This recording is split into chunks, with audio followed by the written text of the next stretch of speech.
Hey everyone, in today's video, I'm going to pick up where I left off in the last video on testing, and I'm going to cover end-to-end testing or functional testing as some people call it in this video. So I'm going to use a tool called Playwright to do this end-to-end testing. And the basic idea behind end-to-end testing for a web app is you have something that simulates opening a browser and a user going through the browser doing different things like clicking on things and typing things and then seeing what the output is and seeing if it matches what you expect. So, for example, if someone fills out a form, you could say you expect that the form will then redirect to another page and then it will display some information that they inputted into the form. So, you can check that using Playwright and Pytest that we started using in the previous video. So to get started with this, I'm going to go to my project. So this is exactly where I left off last time. So if you didn't watch the last video, you can watch it first. I'll put the link in the description below so you can go directly to that video. And then you can come back here once you're done. So what I want to do first is I want to install the things I need for Playwright. So the first thing I'll install is Pytest Playwright. So it's a Pytest extension that uses Playwright, but it also installs the components of Playwright itself at the same time. So pip install Pytest dash Playwright. And then once this is installed, what I want to do is I want to install the browsers so Playwright can simulate the requests. So in our example, it's basically going to simulate Chrome, but there are other options like Firefox and Safari, I believe. So Playwright install is what you have to run. And it's just going to take a moment to install the different browsers so it can run these browsers for you when you do the testing. And we'll see how easy this is to set up once we start writing the code. In fact, Playwright itself can actually write some of the code for us to make testing easy. And I'll show you that once we get to that part. So I'll just wait for this to finish. Okay, so everything should be downloaded now. Now I need to install something else. I want to install an extension called Pytest Flask. So in the previous video, I only used Pytest and that's all I needed. But for this video, I want to install the Flask extension on Pytest because it allows me to run a live server. So a live server is basically the server that's going to be running so Playwright can connect to it and run its tests. And the reason why you don't want to use your actual server, like you don't want to do Flask run, is because that's normally connected to your database and you don't want Playwright to go and like add stuff to your database. So what the live server is going to be, it's going to create like a temporary version of everything depending on how you define it in your config test here. So it's going to be based off this fixture here, the app fixture, where it creates an app using the in-memory database and then creates everything here. And then it runs a live server and Playwright will be able to connect to that server and then do things. Since I mentioned the live server, there is one thing that you have to add. So you have to add something called Pytest INI. And inside of this Pytest INI, you need to put Pytest and square brackets. And then directly underneath that, you put live underscore server underscore scope equals function. So scopes are things in Pytest that basically determine when something will be destroyed after it's run in a test. So when the scope is function, that means the thing will be destroyed once the function is done running. If we look here, we have test functions. You have other ones like classes. So if you have test classes, then it will be destroyed once the test class has completed. So all the methods will share the one thing. You have one for module. So everything in one file here could run the same thing. And then once the file is complete, it will be destroyed. And then you have one for session, which means it will run from the beginning of the session, or really when you first call it, all the way until you're done with all your tests. So basically all of your tests can use one thing. And this is basically for efficiency purposes. By default, it's session, but it's not going to work for our purposes. So we need to change it for function. So just know if you have multiple tests that use the live server function, it is going to be a bit slow. But at the same time, end-to-end tests or functional tests are always going to be slow. So that's not really something unexpected. In the grand scheme of things, it's not going to add that much time. So I don't think it's that big of a deal to change the scope to function here to get everything to run properly. It used to be function by default, but they changed it to session for some reason. Okay, so now that we have that set up, let's write our first test that will use Playwright. So I'll just continue in this file here. And what I'll do is I'll say test and then take screenshot. So remember, everything has to start with tests. So that's why I started with tests. But take screenshot is the custom part that I want for this function. And then what I need to do is I need to bring in the live server fixture and also the page fixture. So the page fixture comes from Pytest Playwright and live server comes from Pytest Flask. So when it comes to live server, as long as we have it as a parameter here in our test function, it will start the live server. You don't actually need to use this for anything inside of the function. So you may find that your IDE is telling you that live server is not being used. Well, it's actually being used, like it's being started because it's a fixture, but you don't actually need to do anything with it. If you don't include it, then it won't be started. So you have to include it. Page, on the other hand, is something from Playwright, and we will need to use it. So nothing unexpected there. So the first thing I want to do is I want to go to a particular part in my app once the server starts. So like I said, live server will start the server. And then I want to go to a URL. So page is what I'll be using from Playwright, and this is like the main thing that you interact with. Page, go to, and this means go to a particular URL. And what I could do is I could pass in a URL like this. I can say like, google.com or whatever, and it will go to google.com and it will try to do something there. But I want this to run in my app because I'm testing my app. And I wanted to use the URL generated by the live server. So I have no idea what the port on this is going to be, so I can't just guess. So what you can do in this library for Pytest Flask is you can use URL4 from Flask. So from Flask, import URL4. And then in here in GoTo, you can use that. So URL4. And then I want to go to the main blueprint and the index on that. And then also, this should be external equals true because Playwright it is expecting like an external URL. Like URL4 by itself just generates like the slash whatever, but external will generate the entire URL. So now Playwright can go to this particular page. And now once I get to that page, what I want to do is I want to take a screenshot. And this is the most basic feature of Playwright that I could show you. So path equals on screenshot, and it's just a place to save screenshots. It's going to be relative to your project directory. So screenshots, home.png, and I should say the bigger project directory. I happen to have a directory called project, but I mean it's going to go like outside of that. So I'm going to create a folder called screenshots, and then I'm going to save a file called home.png there, and that's it. So let me go ahead and start PyTest. So it's going to find this because it starts with test underscore.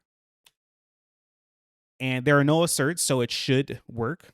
And I get an error, and that's because I put the external true in the wrong spot. It should go in the URL4, but we see it did find the test and it ran it, and of course it failed because I messed up.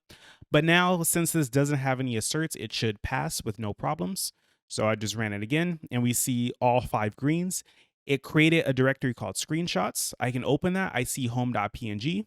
I'll click on that, and I see my homepage. So you had to watch the last video to know what the app looks like, but this is what the homepage looks like. To demonstrate it, I'll start a server here with Flask run, and I'll go over to it and reload, and we see this is the same page. So this is the homepage, and then you have the login page and whatever. But Playwright is seeing this because it opened its own browser that you couldn't see.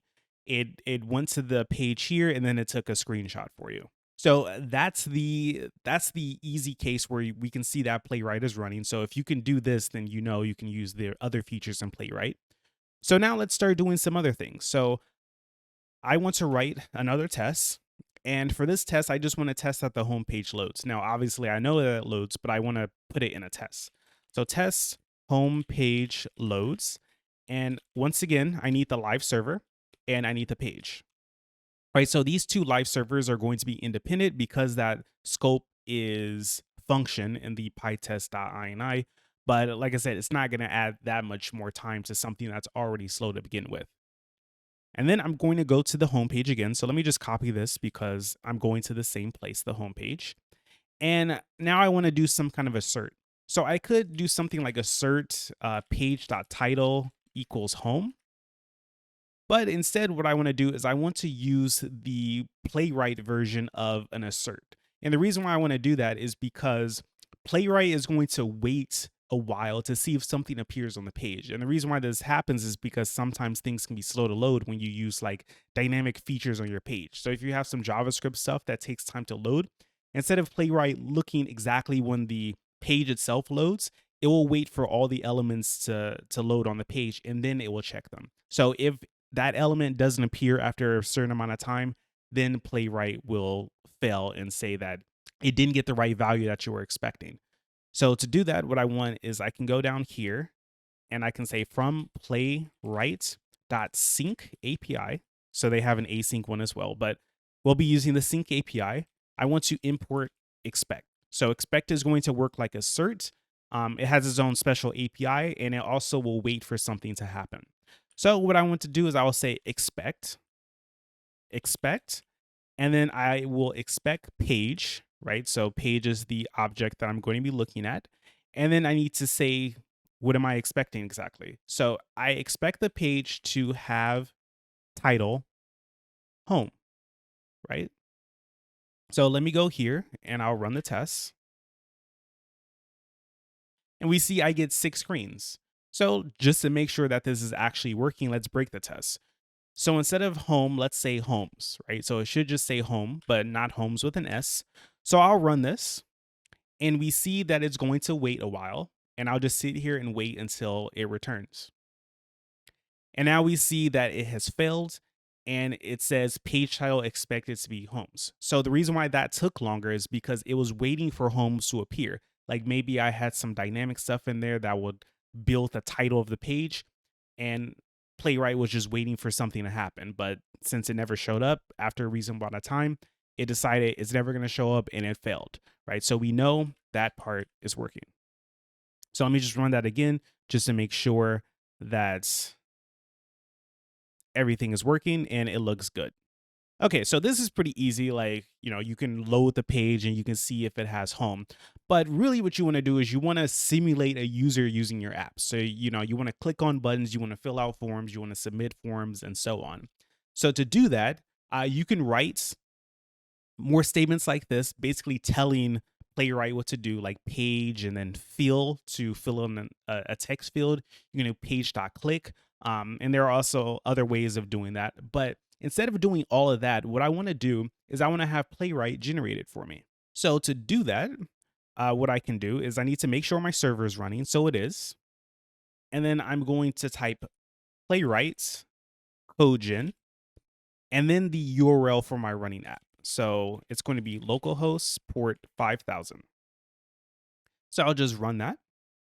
And we see a browser window pops up and also code pops up.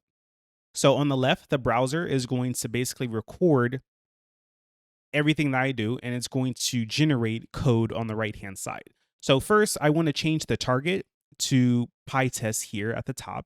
And then we see it looks very similar to what I have. I don't need to use all of it, but I'll show you what to remove in a second. And what I want to do here is I'm going to use this to basically create a user, right? So how do I create a user? First, I click on the register button, and then I fill in an email. So test@test.com. And notice on the right-hand side, we see it clicked on something called register first. Then it clicked inside of email, right? The email field. And then it filled it with the words test@test.com. And then for the password, I'll just say password. And we see the text password here. I'll click register. And then I'll log in. So log in. And then let's see, it's test@test.com. And then the password is password and login. And now we see the page where I'm logged in. And the reason why this red stuff is appearing is because this is the special mode where it records things for you. And what I want to do is I want to add a city, right? So let's just go through all the steps of building the code here. Right now I have New York, LA, and Toronto. Let's add another one. Let's add Ottawa to Canada. So add city. And then, yeah, we see Ottawa, Canada is there. So that should be enough. So I can go back over here to the right and click on the record button. That will stop the recording. So now if I click on it, like it stops adding things. And then I can copy and paste this into my code. So I can copy this entire function. and then I can paste it into my code here. And then I can just close out these because I don't need them anymore. Okay, so just looking here at this test example, I have go to here, so that's gonna have to change, but everything else is mostly fine. So some things are a bit redundant. For example, like clicking on the text field and then writing in the text. That's because I have to do that with my mouse. But Playwright doesn't need to click first; it can just fill it in. But I'll just leave everything as far as everything down here. So just looking at it, we register first. We fill in an email and a password. We hit the register button. We do the same thing with login. So let me just put some space between here. And we go to login, test at test.com and password, and then we click login. Then we click city, and then we add a city, right? So let me just put some comments here. So register, login, and then add a city. Okay. So the things I need to change is here, test example. I can change the name. So test, let's say register, login, add city, right? And then here I'm not using type checking, so I can get rid of the colon page and then the arrow none. And I also need to add the live server. So live underscore server. And then I want to change the page.go to be this. So the URL for instead of the actual URL there, because like I said, the live server has a different port. So I'll save that. And let's see what happens. Let's try to run this. So Pytest. So all the old tests should still work, but does this new one still work, or will it work? Okay. And I get a timeout. So I edited it so you didn't sit there and wait the entire time, but it's about a 30-second timeout, and it failed. And if I just scroll up and look here, it says it was looking for country. So in the adding the city part, it's the combo box here. It was looking for option 2. But if you look here, there's nothing between the selects. And the reason why there's nothing between the selects is because I have nothing in my database. All I did was create all, but I don't have the 2 countries in my database. So in my app database, I have the United States and Canada as the 2 country options, but my test database doesn't have anything in it because I didn't initially add that data. So what I need to do is I need to add it. And what I can do is I can just add it after I create the tables here. So what I want to do is I want to import the model called country. So from project.models, import country. And then underneath the create all, I just want to add 2 countries. I want to add the US and Canada. So I'll just do this all in one statement. So db.session.add all. It's going to take in 2 things: a country name, United States, and then the other country is going to be Canada. Okay. And then after that, I need to do db.session.commit. So when this creates the app that is actually used for testing, it's going to create an in-memory database.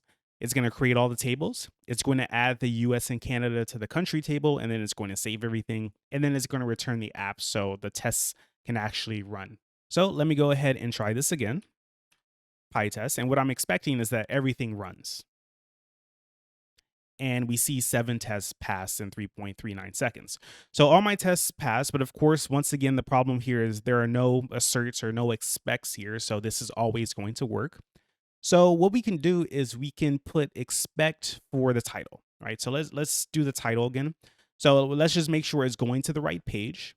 So here, after you click the register button and create an account, you want to have the title home. So let me just copy this because it's the same thing.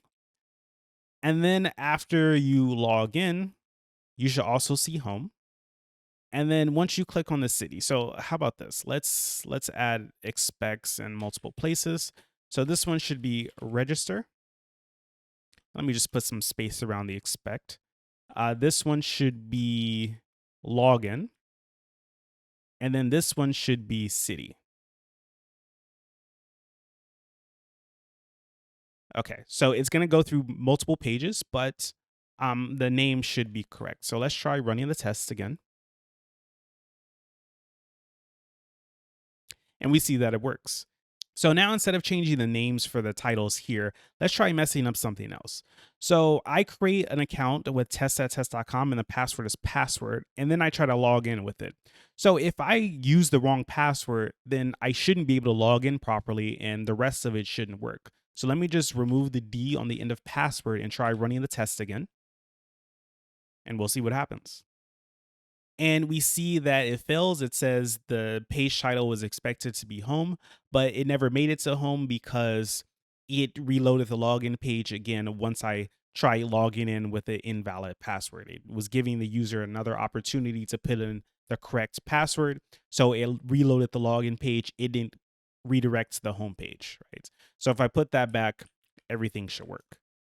So now let's just do one real test, and it's going to be here at the end. So what I'm doing is I'm adding a city, Ottawa, and I want to verify that the city has been added. So I need a regular expression for this. Well, not really a regular expression, but it uses something from the regular expression module for this. So I'm going to import RE. RE is regular expression. And then down here, what I want is I want to see that the word Ottawa appears somewhere on the page. I'm not too concerned exactly where it appears because my HTML doesn't have that much structure. So I just want to find it somewhere on the page. So once again, I'm going to use expect, right? But now what I want to do is I want to use something called a locator. And the locator is just the location of a particular element. And then you can do things like within that element. So in this case, I want to locate the body element. And then I want to see if I have text in that body element because I don't have structured HTML for this. So I can do page.locator. And then inside the locator, you can pass a CSS selector. So in this case, just body. I want to select the entire body tag. And then I want to expect that the body has text. So to have text. And then I need to pass in the text that I want. So if I just did this Ottawa, Canada, let's see what happens. I get an error. And the reason is because it's expecting that the only text there is going to be Ottawa, Canada, and there's not going to be anything else. But that's not what we want. So that's the reason why I imported the regular expressions module. So I actually want to do re.compile and then pass in Ottawa, Canada. And what this is going to do is it's going to look for the string Ottawa, Canada anywhere within the body. So it's not going to expect that the whole thing is Ottawa, Canada. It's just going to look for like a piece that says Ottawa, Canada. So now let me try this. And we see that it all works just fine. So those are the basic things that I want to show you with Playwright. As you can see, it's pretty useful testing because it kind of simulates the way that a user would work. The reason why this isn't done for everything is because it just takes time. So I only have a few tests here and it takes 3.46 seconds. But imagine if you had like dozens of tests or even more, it will take a very long time to run like on your local machine. So instead, what companies typically do is they use this type of testing for like when people check in code into a repo. They run it automatically to make sure that that person didn't break anything. But generally, like this isn't run on a local machine because it's too slow. But you can still do it, obviously. It just depends on your needs. You can also use Playwright for things like browser automation in general. So everything that I did here had to do with testing, but you can use this in a way to where you're just automating some tasks that you would do in a browser. And it's basically the same process. You can use that Playwright code gen to basically generate a repeatable process that will run every time you run the script with the Playwright code in it. And in my opinion, Playwright is much better than Selenium. I've used Selenium before, and there's some other ones that I've used, and Playwright is the only one that I've never had problems with. Like, it's very easy to use, very easy to install. So it's the one I recommend for both browser testing and browser automation. So that's all I wanted to cover for this video. If you have any questions about what I've done here, feel free to leave a comment down below. If you like this video, please give me a thumbs up. And if you haven't subscribed to my channel already, please subscribe. So thank you for watching, and I will talk to you next time.